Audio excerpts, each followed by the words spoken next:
Hi hello ಎಲ್ರಿಗೂ ನಮಸ್ಕಾರ. ಇವತ್ತಿನ ವಿಡಿಯೋದಲ್ಲಿ ಆರೋಗ್ಯಕರವಾಗಿರ್ತಕ್ಕಂಥ ಗರಿಗರಿಯಾಗಿರ್ತಕ್ಕಂಥ ಜೋಳದ ದೋಸೆಯನ್ನು ಯಾವ ರೀತಿ ಮಾಡಬೇಕಂತ ನೋಡ್ಕೊಂಬರೋಣ ಬನ್ನಿ. ಈ ಒಂದು ದೋಸೆಯನ್ನು ನೀವು ಅಕ್ಕಿ ಹಿಟ್ಟಿನ ದೋಸೆಯನ್ನು ತಿಂದು ಬೇಜಾರಾದಾಗ ಅಥವಾ ಜೋಳದ ರೊಟ್ಟಿನ ತಿಂದು ಬೇಜಾರಾದಾಗ ಈ ದೋಸೆಯನ್ನು ಮಾಡ್ಕೋಬೋದು. ಇದನ್ನು ನೀವು ಜೋಳವನ್ನು ನೆನೆಸಿ ಆದರೂ ಮಾಡ್ಬೋದು ಅಥವಾ ಜೋಳದ ಹಿಟ್ಟನ್ನು ನೆನೆ ಇಟ್ಟು ಆದರೂ ಮಾಡ್ಬೋದು. ತುಂಬ ಅಂದರೆ ತುಂಬ ಚೆನ್ನಾಗಿ ಬರುತ್ತೆ. ಒಮ್ಮೆ ಟ್ರೈ ಮಾಡಿ. ಯಾರೆಲ್ಲ ನಮ್ಮ ವಿಡಿಯೋನ ಫಸ್ಟ್ ಟೈಮ್ ನೋಡ್ತಾ ಇದ್ದೀರಲ್ಲ, ಚಾನಲ್ನ ಸಬ್ಸ್ಕ್ರೈಬ್ ಮಾಡಿಕೊಂಡು ವಿಡಿಯೋ ನೋಡಿ. ನೆಕ್ಸ್ಟ್ ವಿಡಿಯೋ ನೋಟಿಫಿಕೇಷನ್ ಬರುತ್ತೆ ನಿಮಗೆ. ಓಕೆ, ಈ ದೋಸೆಗೆ ಬೇಕಾಗಿರ್ತಕ್ಕಂಥ ಒಂದು ಕಪ್ ಉದ್ದಿನಬೇಳೆನ ತೊಗೊಳ್ತಾ ಇದ್ದೀನಿ. ನೀವು ಉದ್ದಿನ ಕಾಳಾದರೂ ತೊಗೋಬೋದು, ಉದ್ದಿನ ಬೇಳೆಯನ್ನಾದರೂ ತೊಗೋಬೋದು. ನಾನು 1 ಕಪ್ ಉದ್ದಿನಬೇಳೆ ತೊಗೊಳ್ತಾ ಇದ್ದೀನಿ. 1 ಟೇಬಲ್ ಸ್ಪೂನ್ ಆಗುವಷ್ಟು ಮೆಂತ್ಯಕಾಳು ತೊಗೊಳ್ತಾ ಇದ್ದೀನಿ. 2 ಟೇಬಲ್ ಸ್ಪೂನ್ ಆಗುವಷ್ಟು ಕಡಲೆಬೇಳೆನ ತೊಗೊಳ್ತಾ ಇದ್ದೀನಿ. ಓಕೆ, ಈ ಮೂರನ್ನು ಚೆನ್ನಾಗಿ ವಾಶ್ ಮಾಡ್ಕೊಳ್ಳೋಣ.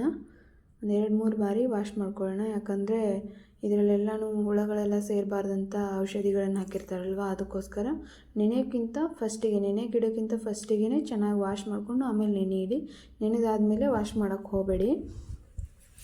ಚೆನ್ನಾಗಿ ನೆಂದಿರುತ್ತಲ್ವ, ಆಮೇಲೆ ಅದು ವಾಶ್ ಮಾಡಬಾರ್ದು. ಆವಾಗ ಫಸ್ಟಿಗೆ ಚೆನ್ನಾಗಿ ವಾಶ್ ಮಾಡಿಬಿಟ್ಟು ನಾವು ನೆನೆಯೋಕ್ಕೆ ಬಿಡೋಣ. ಇದನ್ನು ಎಷ್ಟೊತ್ತು ನೆನೆಸ್ಕೋತಿರಲ್ಲ ಅಷ್ಟು ಚೆನ್ನಾಗಿ ಬರುತ್ತೆ. ಎಷ್ಟು ನೆನೆಯುತ್ತಲ್ಲ ಅಷ್ಟು ರುಬ್ಬಿದಾಗ ಸ್ಮೂತಾಗಿ ಬರುತ್ತೆ. ಚೆನ್ನಾಗಿ ನೆನೆಸ್ಕೊಳ್ಳಿ. ಇದನ್ನು ಇಟ್ಬಿಟ್ಟು ಇವಾಗ ನಾವು ಹಿಟ್ಟಿನ ಮೆಜರ್ಮೆಂಟ್ ನೋಡೋಣ. ನಾನು ಜೋಳದ ಹಿಟ್ಟಿನಿಂದ ದೋಸೆ ಮಾಡ್ತಾ ಇರೋದು. ಓಕೆ, ನಾವು 1 ಕಪ್ ಆಗುವಷ್ಟು ಉದ್ದಿನಬೇಳೆ ತೊಗೊಂಡಿದ್ವಲ್ಲ, ಅದಕ್ಕೆ ತಕ್ಕಂತೆ 3 ಕಪ್ ಆಗುವಷ್ಟು ನಾನು ಜೋಳದ ಹಿಟ್ಟನ್ನು ತೊಗೊಂಡಿದ್ದೀನಿ. ಇದನ್ನು ಗಂಟುಗಳು ಇಲ್ಲದೇ ಇರೋ ಥರ ಚೆನ್ನಾಗಿ ಕಲಿಸ್ಕೊಳ್ಳೋಣ. ಕಲಿಸ್ಕೊಂಡಾದಮೇಲೆ ನೆನೆ ಹಾಕಿರೋ ಎಲ್ಲ ಉದ್ದಿನಬೇಳೆ ಎಲ್ಲ ರುಬ್ಬಿಟ್ಟು ಇದಕ್ಕೆ ಸೇರ್ಪಡೆ ಮಾಡಿಕೊಂಡು ಸ್ವಲ್ಪ ಸೋಡಾ, ಸ್ವಲ್ಪ ರುಚಿಗೆ ತಕ್ಕಷ್ಟು ಉಪ್ಪು ಹಾಕಿಬಿಟ್ಟು ಕಲಸಿ ಇಟ್ಟು ಒಂದು 7ರಿಂದ 8 ಅವರು ನೆನೆಯೋಕ್ಕೆ ಬಿಡೋಣ. ನೆನೆದಾದಮೇಲೆ ನೋಡಿ ಈ ಥರ ಬಂದಿದೆ. ಇವಾಗ ದೋಸೆ ಹಾಕ್ಕೊಳ್ಳೋಣ ಬನ್ನಿ.